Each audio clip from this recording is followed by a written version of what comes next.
nasıl gelip bize bakıyorsun?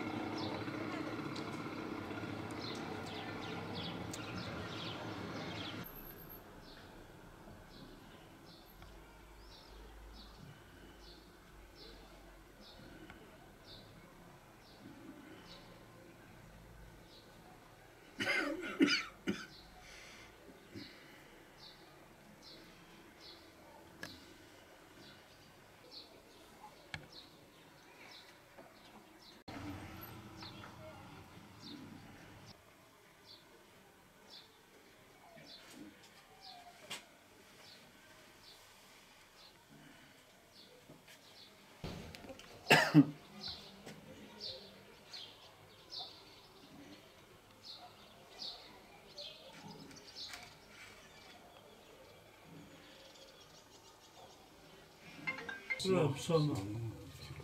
Sonra.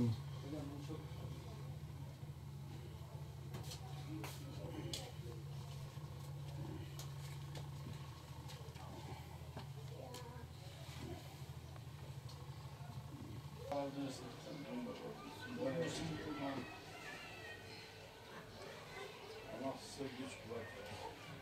Valla kimse sizin gibi böyle bir insanın elinde tutmaz.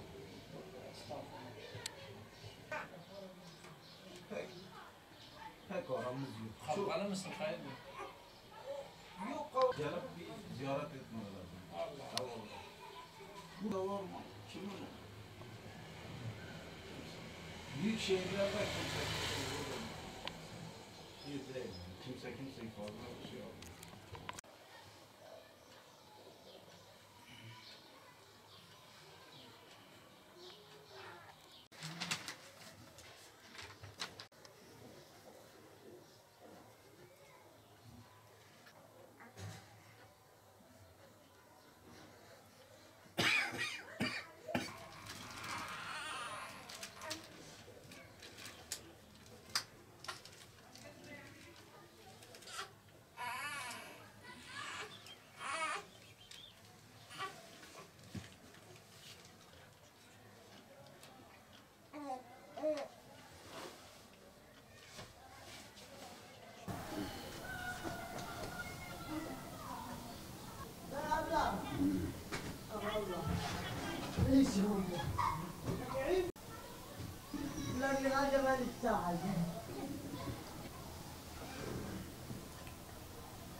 Ben 10 senedir, 15 senedir seyyar satıcılık yapıyorum.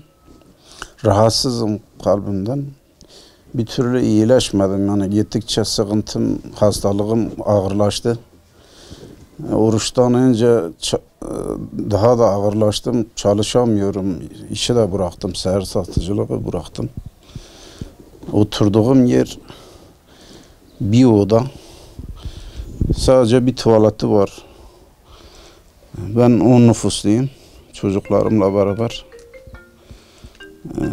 Yapacağım bir iş yok, bir gelirim yok, sigortam yok, yeşil kartlıyım. Yani şu anda perişan durumdayız. Çocuklarımızla beraber okutamıyorum. Harçlığını veremiyorum. Onların ihtiyaçlarını karşılamıyorum. Zor durumdayız.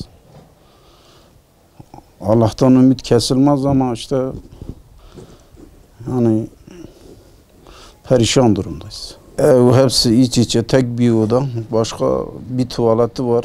Bir de kömürlük koyacak ufak bir yer var. Hepimiz 10 nüfus orada kalıyoruz. Yani burada yatıp kalkıyoruz. Ev tutacak durumumuz da yok. Biraz geniş yer. Çocukların ders yapacağı bir odası yok. Bir oturacak, yatacak yerde yok. Hepimiz bir odada oturuyoruz, yatıyoruz. Durumumuz bundan ibaret. Yani sıkıntılıyız, yani sıkıntımız var. Bir gelirimiz yok. Seyyar satıcılık yapıyorduk. Onu da zaten bıraktık, rahatsızlığımdan dolayı yatıyorum. Maddi durumunuz zamanından dolayı mı bu evde oturuyorsunuz? Yoksa Evet, maddi durumumuz yok. Olsa zaten 2 odalı, 3 odalı bir eve şey yapardık, giderdik. Maddi durumumuz yok, bir gelirimiz yok yani. Geçimimizi yapamıyoruz çünkü çalışan yok yani. Çalışan bendim, o da rahatsızlandım. Başka çalışan yok. Peki nasıl sağlıyorsun geçiminizi? Vallahi geçimimizi komşuların, şöyle hayırseverlerin ufak bir desteği bize olmazsa biz perişan durumdayız yani. İşte sıkıntıdayız. Yapacağımız bir şey yok yani. Kaç çocuğunuz var? 8 tane çocuğum var. Benle hanım 10 kişiyiz. Kaçı okula gidiyor? 5 kişi okula gidiyor. 3 kişi de küçük daha.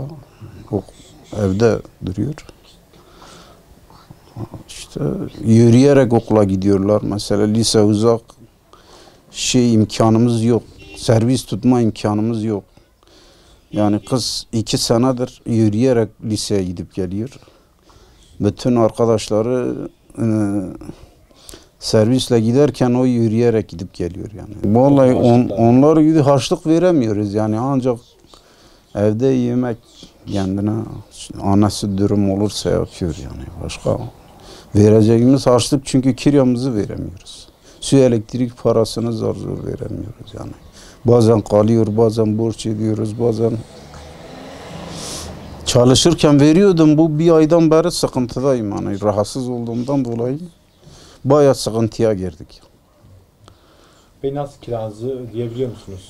Vallahi şu Ne anda kadar buranın kirası? burası 300 lira veriyoruz. Yani şu durum böyle giderse kirayı da ödemeyiz. Bu rahatsızlığın böyle devam ederse kirayı da ödeyemeyecek durumda geleceğiz yani. Çaresiz kaldık işte. Bize bir ev, okuyan çocuklarımıza destek çıkarlarsa başka bir şey istemiyoruz.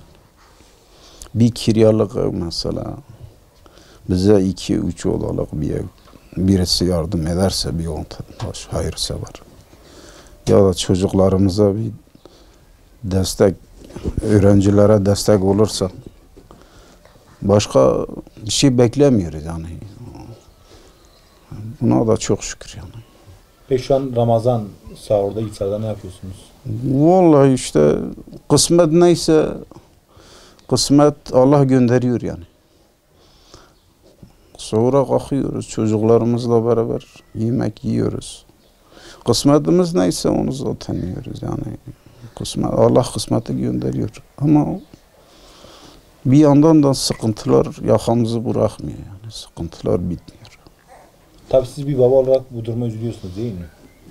Yani Vallahi çocuklarınızı okula gönderiyorsunuz. üzülüyorum.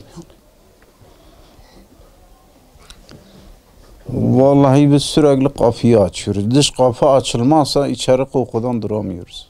Çünkü bakımsız, rutubetli, iç içe, hepsi kirli, boya yok, bir şey yok. Kapı bile kırılmış yani, kapının her tarafı dağılmış. İşte idare ediyoruz yani, çaremiz yok, başka yapacağımız bir şey yok. Allah bunu bize vermişse Sokakta kalmaktansa. burada şükür ediyoruz yani. Bir sanki çadırda gibiyiz yani, en azından güvenli yerdeyiz, bir kapımız var. Yoksa başka burada yaşanacak gibi yer değil yani.